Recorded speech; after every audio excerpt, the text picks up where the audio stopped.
Welcome, everybody. Thank you for joining me today. I'm Danielle Pailly, and I'm really excited because today I have a friend and colleague in the well-being space, Amara May. Amara, thank you so much for being here today. Thank you. It's an honor. I'm so excited. So I've known Amra for a very long time, and currently I was really excited to learn that she is a certified neurosomatic intelligence coach. She is also studying for her master's to become a clinical mental health counselor, and she's worked as a massage therapist for more than a decade. There's much more that I could say because I've known her for years, but we're going to dive in with today's topic, which is neurosomatic intelligence. So the logical question is, Amra, what is that? Um, yeah, neurosomatic intelligence is kind of a branded um, version of applied neurology. And what is applied neurology? It's basically a system of work that helps address the trauma that we hold in our body that manifests as anxiety or headaches or a multitude of things. And we address it through the nervous system specifically. So we bypass the cognitive brain entirely to work with each individual's nervous system at the place that it needs some comfort. And the timing of this couldn't be better. I'll tell the audience, when I met with Amara last time, it was the day before a category 4, it downgraded to a 3. Milton was making a beeline for my hometown, and it was probably the best time to do this kind of work. And it makes me think, and Amra, you can speak to this, that we store so much trauma in our bodies. And when events like hurricanes and other really stressful situations happen, wouldn't it compound itself and your body needs a way to work through it? Absolutely. I'm sure that people are feeling all sorts of things right now as a result of all the stress and the preparation and the anticipation and the fear and then the heartbreak of seeing the damage or hopefully not injury. Yeah, and emotions are real. When I was a kid, or not even a kid, till just a few years ago, I thought emotions were like ethereal things that we just sort of sense somehow. But emotions are in our body. Emotions are, chemical, biological things that impact every aspect of our system. And kind of the main concept of neurosomatic intelligence is based on a threat bucket that from not even birth, from conception, we all are born with an empty bucket that every little threat that our nervous system perceives, which can be in utero if our mother is stressed out about something or is in an accident, our developing nervous system all the way until 6 or 7, those are the main developmental years, adds water into that bucket and throughout our lives. So if people have big T traumas, little T traumas, they stub their toe, they get stung by a bee, everything our brain perceives as that's a threat, that's a threat, that's a threat, builds up in this bucket. And so, as those things build up, the water overflows and that creates negative outputs, which can show up like autoimmune issues, different kinds of cancers, depression, eating disorders, all sorts of things, just depends on us. And so, yeah, something like a hurricane comes, and if our threat bucket's already full, it can really push us to the limit. And so, this kind of work, along with lots of other things, can help us get some of that water out of the bucket so we're a little more resilient when stuff like this comes up. Yeah, and I think people don't realize too that after something that's life-threatening, such as a hurricane, we can go into shock, and people are saying like, "I'm exhausted. I don't know why. I feel so unmotivated. I don't know why." And that's all just that they've gotten through the thing, but their body is like still kind of recovering. So before we get into some really cool tools, which I know you're going to share with us, how did you get into this work?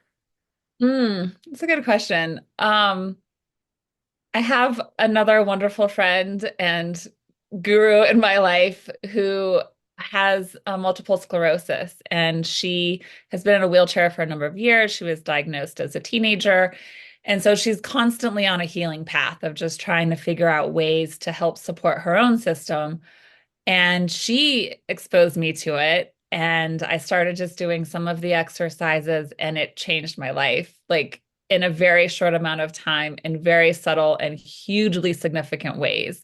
So after just doing some of it for a couple months, I had the thirst to know more. And so I jumped into the certification, and here we are. So, can you give us a couple of tools that people who are watching this can try? And if you need to give context, right? Because not everything that works for one person works for another, right? Everybody's system's different, but maybe there's a couple of universal tools that you can share with us. Yeah, to your point, I will say one of the beauties of the beautiful things about this work is that it is tailored to each of us individually. Every person's nervous system is different and equals one every time. So Mhm. there's not a protocol for this or a protocol for that. And so when we're working together, there's a series of assessments, and you test each exercise that you do. Your nervous system responds immediately. Everything you do affects the whole system, even if you're focused on proprioception or interoception. And those are just different ways that we perceive our bodies in space and internally. Um, but there are some that most nervous systems tend to like. So we're not going to go through the whole assessment and testing right now. We're not going to get up and swing our arms around or anything. Too But bad. That's my favorite.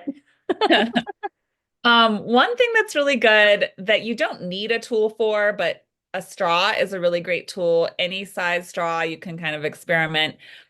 But we tend to inhale more oxygen, and our brain actually really needs CO2 to be able to uptake the oxygen. So this helps create a balance in that. And so if you don't have a straw, you would just exhale slowly as if you were exhaling through a straw. But you're basically going to inhale, hold briefly, and exhale very, very slowly. And most of these exercises you do 3 to 5 times. Okay. So it Want to do it look like together? that. Yeah. All right. So inhale.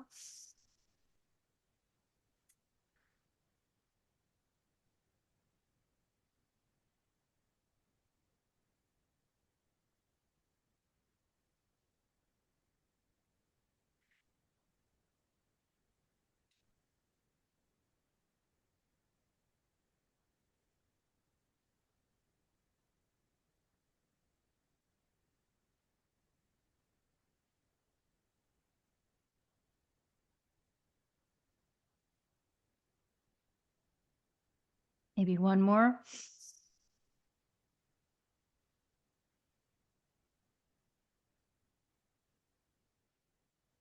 I know I feel better.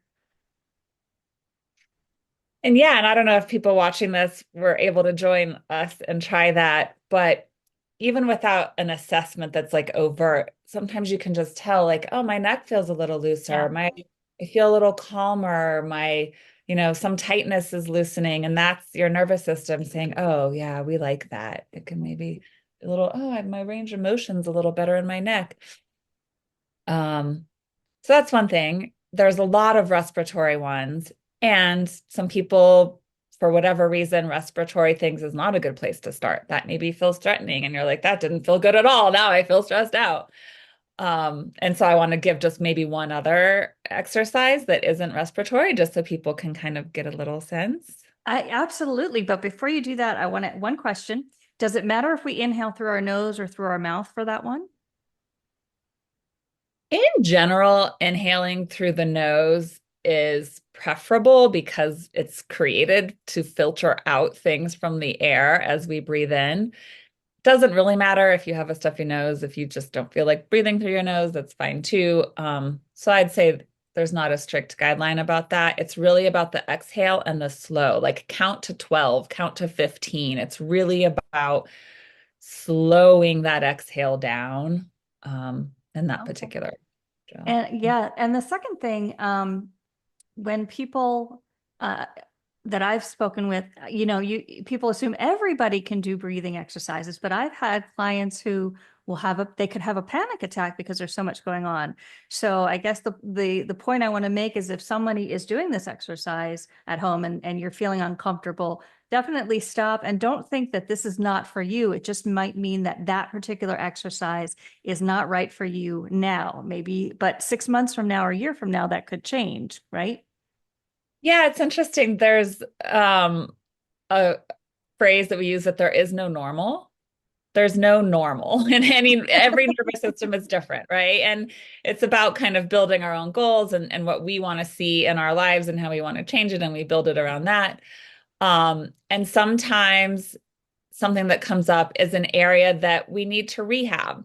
That maybe like there is a breathing, a respiratory thing that is a result of trauma that our brain has just been holding as a means to protect us for all these years. And it could use some rehabilitation. And so that's something that we could work on very slowly in small doses so it isn't a threat to the nervous system over time. But usually where I like to start is finding what we call high payoff drills. So finding those ones that your nervous system says, yeah, because then if you're stressed out at work, or if you know you're going to have a hard conversation or go on a podcast or do something that might feel uncomfortable, you can do these exercises to help regulate, and you know that they're really good for you. And then you can also sandwich rehabilitation exercises between these high payoff ones that kind of give you some salve in between. And full disclosure, I'm barefoot and I'm doing the toe scrunch exercise as we speak. All Great. right. So what's another one that we can do? And we'll slow it down to make sure that people watching can do it with us. Yeah, I won't use a tool for this one. Gosh, there's so many that I kind of want to do all of a sudden. One that's really good for me is tongue circles. Every time it's really good for me. And I know people that hate it. But I'll share it since it's Let's one of go my for it. favorites.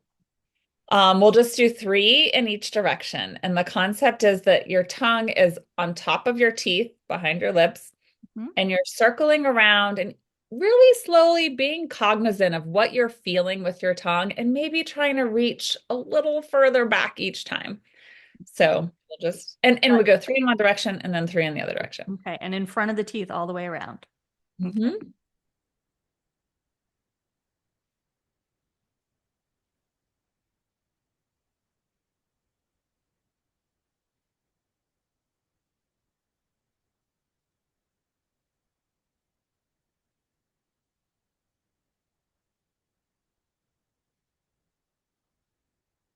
Counterclockwise is harder. Hmm.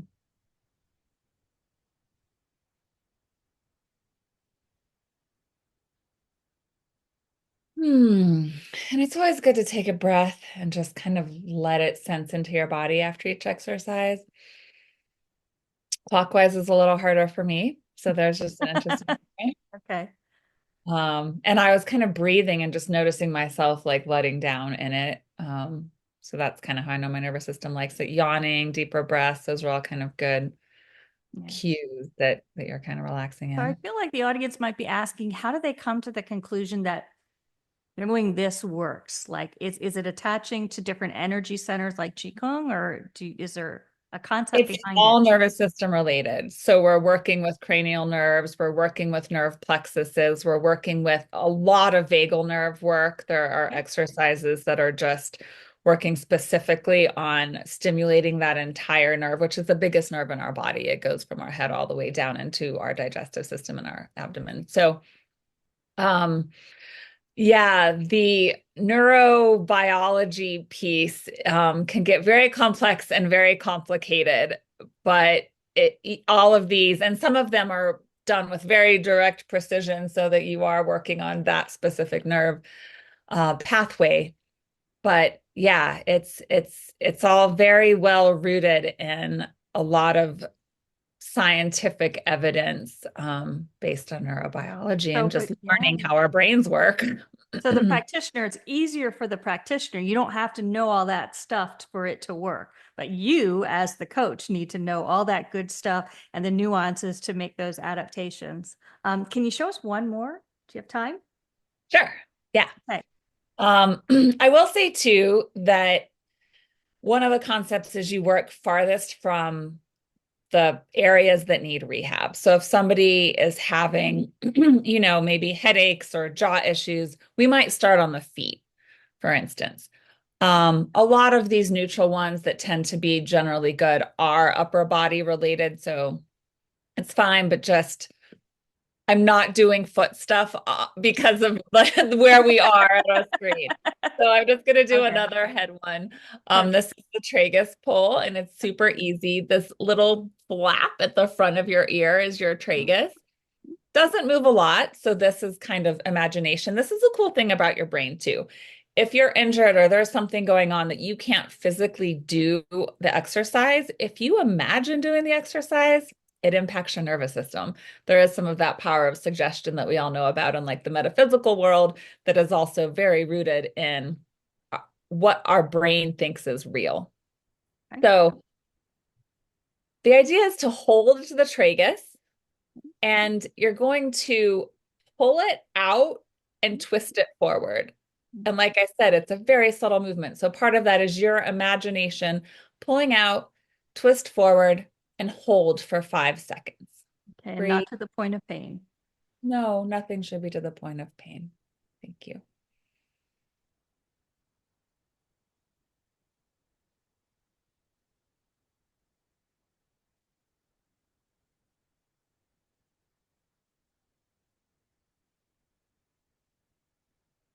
Interesting. My body doesn't like that one today. I can feel it. I can feel just like a little subtle tension. And it's interesting for my hearing because I have moderate hearing loss and a little tinnitus. It feels pretty good for me to do that. It kind of gives it Oh. some relief. So that's interesting. So how many times would somebody do each of these exercises?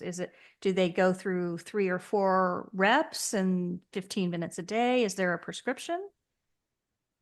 In general, I was reading an article yesterday that said daily-ish as a means of like not stressing ourselves out if we don't do it every day, right? Because that defeats the purpose. But definitely it's about hygiene. So it's about ongoing nervous system hygiene. We brush our teeth every day, twice a day, because we know that that is necessary to keep our mouths healthy, right? So in an ideal world, you would do even just a few minutes 3 times a day.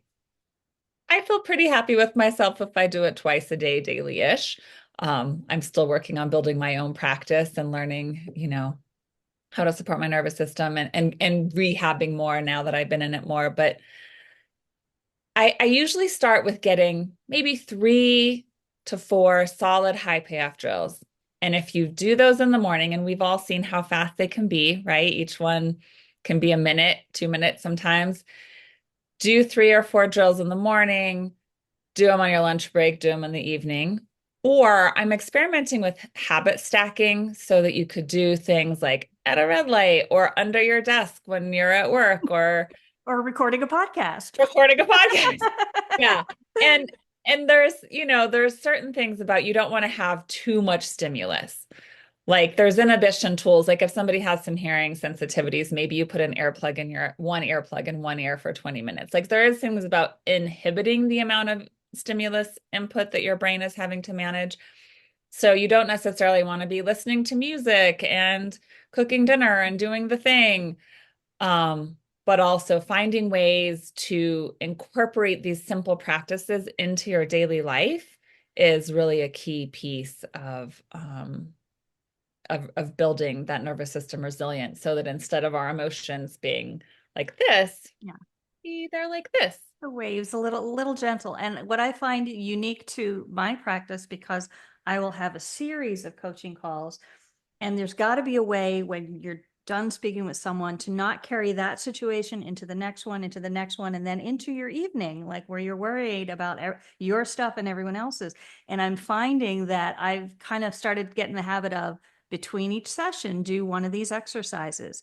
And what it does, not just from the nervous system standpoint, but from a mindfulness perspective, you kind of can't really be thinking about the other stuff if you're trying to lift your toes just so. Like it requires your attention. And I think that sensory feeling just kind of brings you back into the moment and back into your body. So thank you for that. Yeah, that somatic piece is big.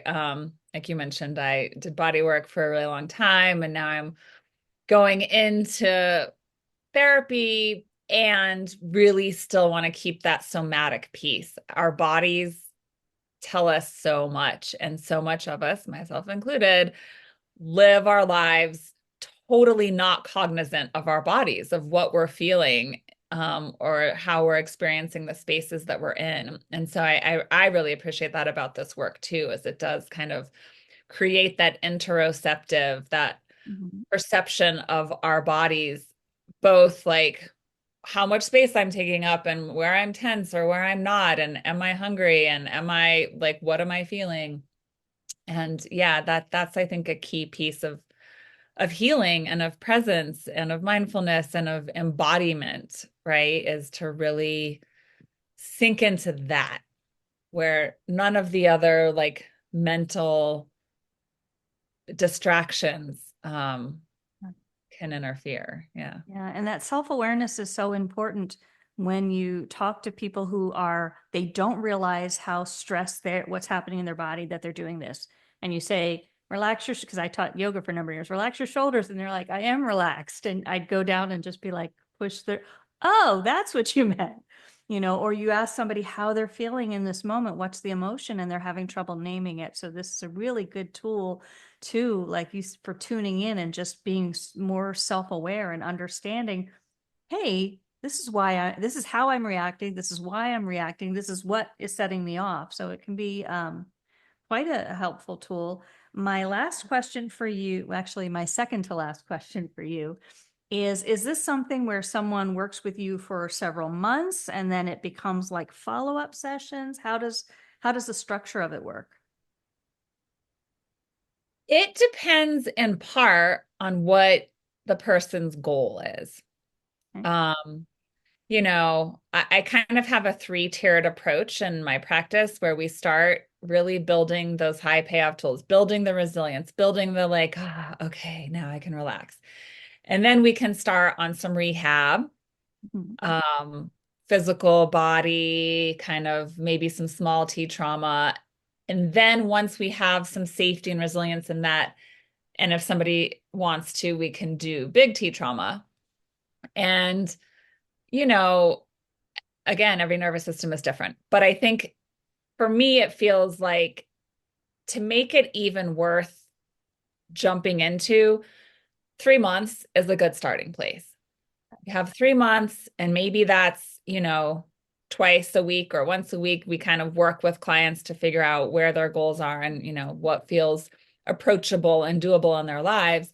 But definitely having a series of experiences just to help build those muscles, right? We get good at what we do, and we get to choose what we do. And some of us have negative outputs that don't serve us in our best interests. And we can all guess what those would be: smoking and overeating or whatever they are, social media addiction, whatever. And so to really build a practice and exercise those muscles and get comfort in changing patterns and how we interact with our own nervous systems and then therefore the world, takes a little bit of time. And Okay. I offer the first one free. It's always a free first session because, as you all can probably tell, there's a lot here and it can be a bit of a head scratcher of like, how is this going to help me show it better in my life? So I like to take some time and really get a person familiar and comfortable and give them an opportunity to ask questions before we delve in together. Okay. And while you're located in Santa Fe, New Mexico, and you see people in person, you're global. You can meet via Zoom as well. So, Absolutely. so we will have how people can get in touch with you in the description of. I say we, it's just me. I will have in the description of this video how you can get in touch with Amara. Amara, thank you so much for being here. Thank you, Danielle. Such a pleasure always. Take care.